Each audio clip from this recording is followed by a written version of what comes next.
नमस्कार, आदाब, सत श्री अकाल। एक बार फिर आप सभी का बहुत स्वागत है क्राइम मिस्ट्रीज की कहानी के इस एपिसोड में।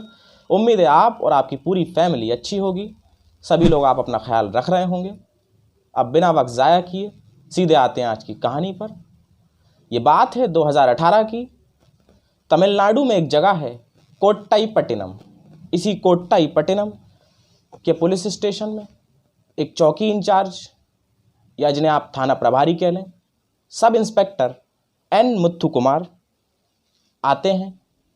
पुलिस स्टेशन का उन्होंने चार्ज लिया और अपना काम शुरू कर दिया। क्योंकि वो पुलिस अफसर थे एक, तो कोट्टाईपट्टिनम पुलिस स्टेशन में आने से पहले उनका और भी कई जगह ट्रांसफ़र हुआ था। जब भी कोई पुलिस अफसर, या यूँ कह लें कि जब भी किसी पुलिस अफसर का किसी थाने में ट्रांसफ़र होता है, तो कुछ दिन वहाँ की रूटीन, वहाँ की व्यवस्था उसे समझने में थोड़ा समय लगता है। कितने वांटेड लिस्ट हैं, कितने रेपिस्ट हैं, कितने डिक्लेयर्ड क्रिमिनल्स हैं, इन सब को जानने और समझने में पुलिस अफसर को वक्त लगता है। और इन सब की बाकायदा एक लिस्ट होती है थाने में। एन मुथुकुमार ने जब चार्ज लिया कोट्टाईपट्टिनम पुलिस स्टेशन का, 5-6 फाइल्स देखी। उसके बाद एन मुथुकुमार ने अपने जूनियर से कहा कि मुझे इस थाने का सबसे पुराना केस फाइल दो, जो अभी तक अनसॉल्व्ड हो और इस थाने का सबसे पुराना केस हो, और वो केस फाइल मुझे चाहिए। फाइल ढूंढी जाती है। बहुत समय बाद एक फ़ाइल मिलती है। ये फ़ाइल इस कोट्टाईपट्टिनम पुलिस स्टेशन की सबसे पुरानी फ़ाइल थी। ये फ़ाइल थी 28 साल पुरानी, और सबसे पुरानी केस फाइल थी कोट्टाईपट्टिनम पुलिस स्टेशन की। जो केस था वो अभी तक अनसॉल्व्ड था। ये फाइल थी 1991 की, और अभी ये जो हम बात कर रहे हैं ये बात है 2018 की, यानी कुल मिलाकर ये 28 साल पुराना केस था। जब एन मुथुकुमार ने इस फाइल को पढ़ना शुरू किया तो उन्हें पता चला कि ये केस तो लगभग बंद हो चुका है। बस इसकी एक ऑफिशियल क्लोजर रिपोर्ट जो है वो अदालत को सौंपना बाकी है, क्योंकि एक सारे केस की एक प्रक्रिया होती है कि जब वो केस क्लोज करना होता है या जब वो केस सॉल्व हो जाता है तो उसकी एक ऑफिशियल क्लोजर रिपोर्ट अदालत को सौंपी जाती है। तो इसकी ऑफिशियल क्लोजर रिपोर्ट जो है अदालत को अभी तक नहीं सौंपी गई थी, लेकिन पुलिस अफसर या पुलिस वाले यूँ कह लें कि इस केस को बंद मानकर ही चल रहे थे। क्योंकि इन 28 सालों में दर्जनों पुलिस वाले और नए चौकी इंचार्ज तमाम लोग आए, पर किसी ने भी इस केस को ना सॉल्व किया, ना उस पर उसका ध्यान गया। क्योंकि आमतौर पर पुलिस के पास इतना काम होता है, इतना वर्कलोड होता है कि वक्त ज़ाया वो इतने पुराने केस पर नहीं करते हैं।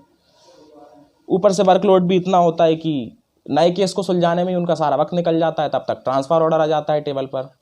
तो ये सारी चीज़ें पुलिस जो है वो गंभीरता से नहीं लेती। तो इस तरह के केस जो हैं आप यूँ कह लें कि ठंडे बस्ते में चले जाते हैं। एन मुथुकुमार ने इस केस फाइल को पढ़ना शुरू किया। जो केस था वो था विलाई थपेरुमल नाम के एक शख्स का, जो कि वहीं पास में त्रिचूर का रहने वाला था। इसके पड़ोस में एक शख्स रहता था, उसका नाम था सैमुअल। इस विलाई थपेरुमल की एक बहन भी थी, जो शादी की उम्र उसकी हो चुकी थी, शादी के लायक वो थी। इसका पड़ोसी सैमुअल थपेरुमल की बहन को प्यार करता था, उसे लाइक करता था, तो कई बार उसे छेड़ा भी करता था।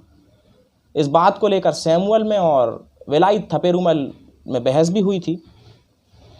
लेकिन 31 मई 1990 में, यानी 31 मई 1990 को विलाई थपेरुमल की बहन कहीं जा रही थी। उसी वक्त सैमुअल वहाँ से गुजरता है, और सैमुअल ने उसके साथ फिर से वही बदतमीज़ी शुरू की, उसे छेड़ना शुरू किया। इत्तेफाक से कह लें कि विलाई थपेरुमल भी उस वक्त वहाँ से गुजर रहा था। उसने ये सब देखा तो तैश में आकर, गुस्से में आकर उसे सैमुअल से झगड़ा हो गया उसका। दोनों में हाथापाई होती है, गुत्थम गुत्था होती है। इसी दौरान थपेरुमल के पास एक पेन नाइफ था। इस पेन नाइफ से वो सैमुअल पर हमला कर देता है। सैमुअल ज़ख्मी हो जाता है, आसपास भीड़ जुड़ जाती है। अब ज़ख्मी सैमुअल को अस्पताल में भर्ती कराया जाता है उस भीड़ के द्वारा। दूसरे दिन सैमुअल की मौत हो जाती है। तो थपेरुमल पर मर्डर का केस दर्ज किया गया। पुलिस ने तलाश शुरू की। चूँकि थपेरुमल ने जब ये इंसिडेंट को अंजाम दिया, जब ये वारदात को अंजाम दिया, उसके बाद वो डर कर वहाँ से भाग गया। थपेरूमल पर मर्डर का केस दर्ज किया गया। पुलिस ने उसकी तलाश शुरू की और बाकायदा 1 दिन के अंदर ही उसको ढूंढ लिया गया। पकड़ने के बाद उसकी अदालत में पेशी हुई, चार्जशीट दाखिल की गई, पर अभी मुकदमे का फैसला नहीं आया था। अभी सेशन कोर्ट में वो मुकदमा चलना ही था। इसी दौरान साल 1991 में इस इंसिडेंट के साल भर बाद थपेरूमल जब जेल में था तो 1991 में वहाँ की लोअर कोर्ट ने थपेरूमल को ज़मानत दे दी। और जो ज़मानत थी वो ज़मानत की जो 2 मुख्य वजह थी, वो 2 कारण क्या थे। पहला, वो रीजंस केस फाइल में लिखे ये थे कि थपेरूमल का कोई पुराना क्रिमिनल रिकॉर्ड नहीं था, यानी वो साजिशन अपराधी नहीं था, आदतन अपराधी कह लें या पेशेवर मुजरिम कह लें, वो नहीं था। दूसरा, जो इंसिडेंट हुआ कि थपेरूमल ने पेन नाइफ से सैमुअल पर हमला किया, वो कोई प्री प्लान्ड इंसिडेंट नहीं था। यानी थपेरूमल वहाँ से गुजर रहा था, सैमुअल ने थपेरूमल की बहन को छेड़ा, थपेरूमल को गुस्सा आया और उसने उस पर पेन नाइफ से हमला कर दिया, दूसरे दिन उसकी मौत हो गई। तो ये पूरी कहानी थी अब तक। तो 1991 में ठीक 1 साल बाद थपेरूमल को ज़मानत दे दी गई। थपेरूमल 91 में बाहर आता है। बाहर आने के बाद ज़मानत की जो अवधि थी, जो टाइम पीरियड था, वो कंप्लीट हो जाता है। पर थपेरूमल जेल नहीं लौटता। थपेरूमल की अब सर्चिंग शुरू होती है, पुलिस तफ्तीश करती है, ढूंढती है उसको, पर कोई सुराग नहीं मिलता, ना थपेरूमल मिलता है। धीरे धीरे वक्त बीतता है, 2 साल, 5 साल, 10 साल करते करते करते केस ठंडे बस्ते में चला जाता है। धीरे धीरे कर 28 साल बीत जाते हैं इस बात को। जब वो भागा था थपेरूमल, तब उसकी उम्र थी लगभग 38 साल। एन मुथु कुमार ने यह तय कर लिया इस केस को पढ़ने के बाद कि वो इस केस को सॉल्व कर ही मानेंगे। अब ये भी था कि इस केस को सॉल्व करना था, लेकिन इतना पुराना साल ये केस हो चुका है, 28 साल बीत चुके हैं इस केस को। तो अब थपेरूमल को ढूंढना जो था एक तरह से नामुमकिन सा था, क्योंकि हो भी सकता है वो मर गया हो, काफ़ी उम्र हो गई होगी उसकी इस 28 साल बीतने के बाद। लेकिन एन मुथु कुमार ने डिसाइड किया कि उन्हें इस केस को सॉल्व करना है, और अगर वो सॉल्व ना हो जाए तो एक ऑफिशियल क्लोजर रिपोर्ट जो है वो इस केस की देनी है कि थपेरूमल या तो मर चुका है या क्या है। तो उन्होंने अपने जूनियर से कहा कि मुझे इस चीज़ के सबूत चाहिए कि अब इस केस में क्या है, क्या कंडीशन चल रही है या क्या नहीं है, क्योंकि मुझे इस केस को अब क्लोज़ करना और इसकी ऑफिशियल क्लोजर रिपोर्ट अदालत को सौंपनी है। 2 लोगों की टीम बनाई थपेरूमल को पकड़ने के लिए एन मुथु कुमार ने। पहले राजगोपाल इनका नाम, पुलिस कांस्टेबल, कोट्टाईपट्टनम पुलिस स्टेशन में। दूसरे एस नागराज, इनकी उम्र लगभग 50 साल। इन्हें काम सौंपा जाता है। इनके जूनियर्स इनको समझाते भी हैं कि अब ये केस को कोई मतलब नहीं, आप बेवक्त इस पर वक्त ज़ाया कर रहे हैं, क्योंकि 28 साल बीत चुके हैं और दूसरा ऐसा हाई प्रोफाइल केस भी नहीं है, हम कोई दबाव भी नहीं है हम पर जो हम इस केस को सॉल्व करें। लेकिन एन मुथु कुमार तो डिसाइड कर चुके थे, किसी की सुनते नहीं हैं, बाकायदा टीम बना दी। अब ये दोनों राजगोपाल कांस्टेबल और एस नागराज, ये दोनों सबसे पहले थपेरूमल के गांव पहुंचते हैं। अब ये था कि इस केस के बारे में कुछ डिटेल्स निकालनी है, तो सबसे पहले वो उसके गांव में हॉस्पिटल जाते हैं और सीधा एक लाइन कहते हैं कि थपेरूमल का डेथ सर्टिफिकेट उन्हें चाहिए। तब वहाँ के जो वर्कर्स होते हैं, हॉस्पिटल के जो कर्मचारी होते हैं, वो कहते हैं कि इस नाम का कोई डेथ सर्टिफिकेट है ही नहीं इस हॉस्पिटल में। पड़ोसियों से पूछा जाता है, वो कहते हैं कोई खबर नहीं है, इतने सालों से ना वो आया, ना उसकी मौत की खबर पता चली। तब एक मुखबिर पुलिस का ये बताता है कि थपेरूमल का एक बेटा है। ये बेटा तिरुनेलवेली एक जगह है तमिलनाडु, वहाँ पर ये रहता है। पुलिस इस जानकारी पर वहाँ पहुँचती है। ढूंढते ढूंढते थपेरूमल का बेटा मिल जाता है, लेकिन उसकी उम्र बहुत कम थी। तो पहले पुलिस वालों को ये डाउट होता है कि उसका बेटा है या नहीं है, क्योंकि उसकी उम्र तो अब काफ़ी हो चुकी होगी। बेटा जवान था, मतलब वो मरा नहीं है। ये भी एक कंफर्म बात थी कि वो मरा नहीं है, वो जिंदा है, क्योंकि उसका बेटा जो है वो जवान है। पता चला कि उस थपेरूमल ने दूसरी शादी कर ली थी और ये दूसरी शादी से उसका बेटा था, और उसकी दूसरी बीवी और बेटा जो था वो इसी गांव में रहते थे। लेकिन कमाल की बात ये कि इसकी पहली बीवी भी जिंदा थी। पुलिस ने सारे सुराग ढूंढे पर कुछ मिला नहीं। हफ्ते बीते, महीने बीत गए। फिर उन्हें पता चला कि उसकी पहली बीवी जो है वो नामब्यूर में रहती है। नामब्यूर में दोनों भटकते भटकते भटकते अब नामब्यूर पहुंचते हैं ये दोनों पुलिस वाले।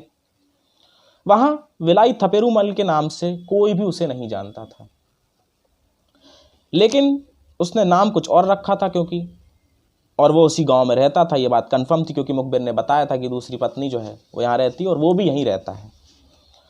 बड़ी मुश्किल से फिर एक मुखबिर मिला पुलिस को, और उसने एक पुराने सोर्स के ज़रिए ये बताया कि उसने जो है वो अपना नाम चेंज कर लिया है और अब वो विलाई थपेरूमल नहीं बल्कि विलऊ थमानी है। और बाकायदा इस नाम से उसने Aadhaar card, ration card, voter ID card सब पर इसी नाम से उसने नाम अपने दर्ज करवा रखा है और इसी नाम से उसकी सारी चीज़ें जो है वो हैं।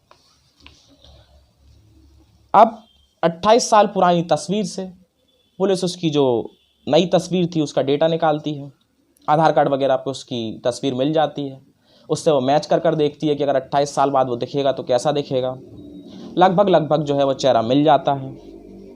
अब पुलिस को ये था कि यहाँ रहता है और ये बात कंफर्म थी, और पता चल गया कि ये घर भी है वो यहाँ पर रहता है वो। अब पुलिस उसके घर के आसपास डेरा जमा लेती है। सामने एक मकान खाली था, वहाँ पर वो रहने लगती है, ये दोनों पुलिस वाले। एक दिन वो घर लौटता है। अब पुलिस चूँकि जो है वो गिद्ध की नज़र ऑलरेडी दोनों की थी, यही इस ताक में बैठे थे कि कब वो आए और कब वो उसको पकड़ें। तो फिर वो अंदर गया, बाहर गया। इस दौरान वो जितनी भी चीज़ें कर सकते थे विलाई थपेरूमल की उन्होंने फ़ोटो ली, कंफर्म किया कि वही शख्स है या नहीं है, बूढ़ा हो चुका था। फिर वहाँ की लोकल पुलिस को इन्फॉर्म किया जाता है। सारी चीज़ कंफर्म होने के बाद उस विलाई थपेरूमल, या जिसका नाम जब हो गया था विलई थमानी, उसको हिरासत में ले लिया जाता है। तो ये शख्स जिसने 1990 में पेन नाइफ से सैमुअल पर हमला किया था, ये पूरे इंसिडेंट में 1 साल बीत गया। 2019 में विलाई थपेरूमल को पकड़ लिया गया और 2021 में वहाँ की सेशन कोर्ट ने उसे उम्र कैद की सज़ा सुनाई। तो एक 28 साल पुराना केस जिसे इतने स्मार्टली एन मुथु कुमार ने हैंडल किया, टैकल किया, और न केवल हैंडल किया, उसको अपने अंजाम तक पहुंचाया। इस कहानी से हम ये भी सीख सकते हैं कि अगर पुलिस अपनी पर आ जाए या अपने काम करने के तरीके को सुधार ले, तो इस देश में या दुनिया में कोई भी ऐसा केस नहीं है वो जो सुलझा ना पाए। और ये कहानी पूरी तरह से इस बात की पुष्टि करती है। अगर बेल पे विलाई थपेरूमल शायद उस बेल को जम कर नहीं जाता, तो शायद 2000 के पहले ही वो बाहर भी आ जाता। और आप इस तरह समझ लीजिए कि अगर मान लीजिए उसको उम्र कैद भी हो जाती उस समय, क्योंकि 1990 का केस है, और उस वक्त जो हमारे यहाँ उम्र कैद का प्रावधान था सज़ा का जो, वो 14 साल था। यानी अगर आप 90 से काउंट करें तो 14 साल बाद 2004 में तो वो सीधे तौर पर बाहर आ जाता। लेकिन उसने ऐसा नहीं किया, उसने बेल जंप किया, वहाँ से फ़रार हो गया। जो उसको बेल दी गई थी वो लौट कर नहीं आए टाइम पीरियड ख़त्म होने के बाद। तो जिस जुर्म के लिए उसको उम्र कैद होनी ही नहीं थी, लोअर कोर्ट ने ऑलरेडी उसको जो है ज़मानत दे दी थी। अगर लौट आता तो सज़ा बहुत कम होती, लेकिन उसने ऐसा नहीं किया, जिसके कारण 28 साल बाद उसको सज़ा हुई। जब वो भागा तो 38 साल का था। अब जब उससे सज़ा हुई है तो उसकी उम्र 66 साल यानी 66 ईयर्स जो है वो हो चुकी है। तो एन मुथु कुमार को सबसे पहले तो मेरी तरफ से बहुत बड़ा सलाम है। ऐसे पुलिस अफसर आज भी हमारे देश में हैं, कर्मठ, लगन और मेहनत करने वाले। एक मोटिवेशन इनसे मिलता है कि अगर व्यक्ति के अंदर आस हो, चाह हो, तो वो कुछ भी कर सकता है। तो ये थी आज की कहानी। उम्मीद है आप सबको अच्छी लगी होगी, इससे एक सीख भी मिली होगी, इसलिए मैंने इस कहानी को सेलेक्ट किया। अब मिलते हैं अगले हफ्ते किसी और नई कहानी के साथ। तब तक के लिए मुझे दीजिए इजाज़त। Thank you very much.